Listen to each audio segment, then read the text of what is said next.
बंधुओं, 14 वाक्य 4 सूत्र का 5वां पाठ प्रस्तुत है।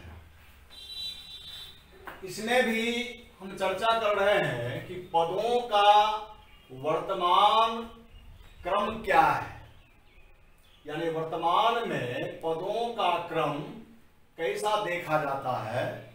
तो अद्यतन जो भाषा की स्थिति है, वाक्यों की संरचना की जो अद्यतन स्थिति है, आज हम उसी की चर्चा कर रहे हैं। हमने पिछले पार्ट में भी इसी की चर्चा की। इसमें फिर उस रूल को याद करें कि वाक्यों में जिन पदों की प्रधानता दिखानी होती है, उन पदों को कर्ता से पूर्व रखने का प्रावधान है। अब इसमें देखिए, संबंधी जोड़ संबंध यानी संबंध कारक जोड़ क्रिया, यानी relative plus possessive case plus verb. उदाहरण देखिए, फोकस किया जा रहा है संबंधी पर। घर किसका है या कलम किसकी है। अगला देखें, अधिकरण जोड़ कर्ता जोड़ क्रिया, यानी लोकेटिव केस जोड़ सब्जेक्ट जोड़ वर्ब। चर्चा फिर मैं कर देता हूं इसकी कि इंग्लिश में 3 ही केस होते हैं, नॉमिनेटिव, ऑब्जेक्टिव एंड पॉजेसिव। बस केवल समझ में आए इसके लिए एक नाम किया गया, रखा गया आपको अधिकरण कारक के लिए लोकेटिव केस। यहां देखिए, पेड़ों पर चिड़िया चहचहा रही हैं। देखिए यहां चिड़िया इस वाक्य का कर्ता है और पेड़ों पर यह अधिकरण कारक है। तो इसी पर फोकस किया जा रहा है, यानी प्रधानता इसी की दिखाई जा रही है, इसलिए अधिकरण का प्रयोग पहले किया गया। अगला, क्रिया विशेषण जोड़ कर्ता जोड़ क्रिया, यानी adverb plus subject plus verb.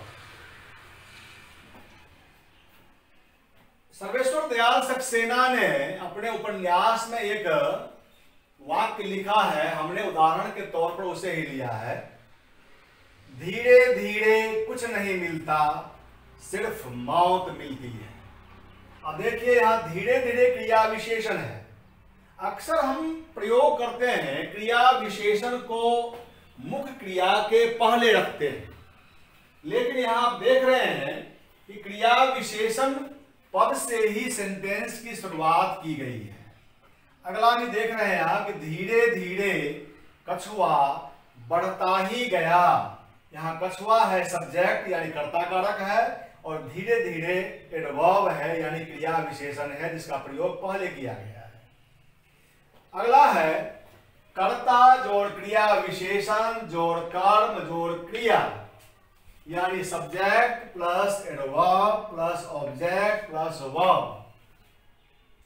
यहां देखिए, वह भली भांति आपको जानता है। अगर इसको हम ऐसा लिखें कि वह आपको भली भांति जानता है, तो यह प्रयोग भी चलता है, होता है, लेकिन प्रधानता दिखानी है क्रिया विशेषण की और कर्ता की। तो हम यहां पर कर्म को गौण करते हुए, यानी क्रियामुख क्रिया के पहले कर्म को रखते हैं और क्रिया विशेषण को उसके पूर्व रखते हैं। तो हमारा सेंटेंस बनता है, वह भली भांति आपको जानता है। अगला है अधिकरण कारक जोड़ संबंध कारक जोड़ संख्यावाची विशेषण जोड़ विशेष्य जोड़ क्रिया, यानी लोकेटिव केस जोड़ पॉजेसिव केस जोड़ एडजेक्टिव ऑफ नंबर जोड़ नाउन या प्रोनाउन जोड़ वर्ब। अब देखिए, इसमें हम एक बात की चर्चा कर रहे हैं। हमने अपनी किताब में इसकी चर्चा भी की थी संपूर्ण हिंदी में। 2 शब्द जो भूमिका है, उस भूमिका हमने लिखा था कि एनसीईआरटी की 10वीं कक्षा की किताब, सुप्रसिद्ध लेखक स्वयं प्रकाश, नेताजी का चश्मा, प्रथम अनुच्छेद में ही उन्होंने एक बड़ी भूल कर दी। सेंटेंस के क्रम को उन्होंने तोड़ दिया। उन्होंने लिखा है, कस्बे में एक लड़कों का स्कूल था, एक लड़कियों का स्कूल था। इस तरह के वाक्य प्रायः विभिन्न परीक्षाओं में आते हैं और एरर खोजने की बात की जाती है, वाक्य को शुद्ध करना और कारण बताने की बात की जाती है। तो वैसा वाक्य कि कस्बे में एक लड़कों का स्कूल था, यह सर्वथा गलत है। होना चाहिए कस्बे में लड़कों का एक स्कूल था। ठीक वैसे ही जपला में सीमेंट का एक कारखाना है, एक सीमेंट का नहीं होगा, सीमेंट का एक कारखाना। क्योंकि कारखाना जो है उसकी संख्या बताई जा रही है, सीमेंट की संख्या बताई नहीं जा रही है। स्कूल की संख्या यहां बताई जा रही है। कस्बे में लड़कों का एक स्कूल था, नो कि लड़कों की संख्या बताई जा रही है। वैसे ही रेलवे का एक कर्मचारी दुर्घटनाग्रस्त हो गया। ऐसा कभी नहीं होगा कि एक रेलवे का कर्मचारी दुर्घटनाग्रस्त हो गया, ऐसा होगा। ठीक वैसे ही छात्रों ने पाठक जी को फूलों की माला पहनाई, फूलों की एक माला पहनाई। अगर ऐसा लिखा जाता है कि छात्रों ने पाठक जी को एक फूलों की माला पहनाई, तो यह वाक्य गलत माना जाएगा। आपको ध्यान रखना होगा, हमारा वाक्य बनेगा, छात्रों ने पाठक जी को फूलों की एक माला पहनाई। यहां भी ध्यान देने योग्य बात यही है कि माला की संख्या के लिए एक का प्रयोग हुआ है, फूलों की संख्या के लिए एक का प्रयोग नहीं हुआ है।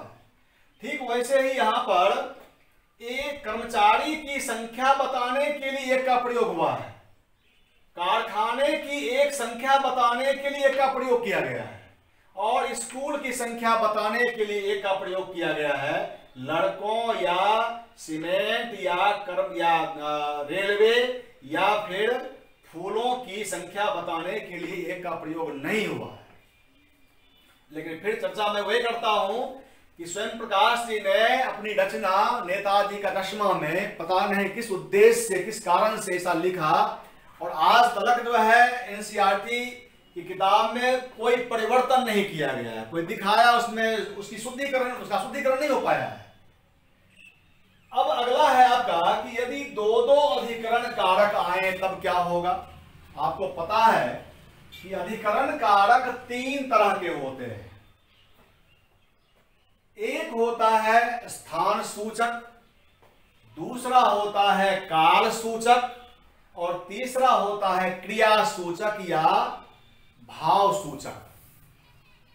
अगर दो अधिकरण एक साथ आए तो हमेशा इस बात का ध्यान रखा जाए कि पहले हम कालवाचक अधिकरण कारक का प्रयोग करें, उसके बाद स्थानवाची या फिर भाववाची जो भी हो उसका प्रयोग किया जाए।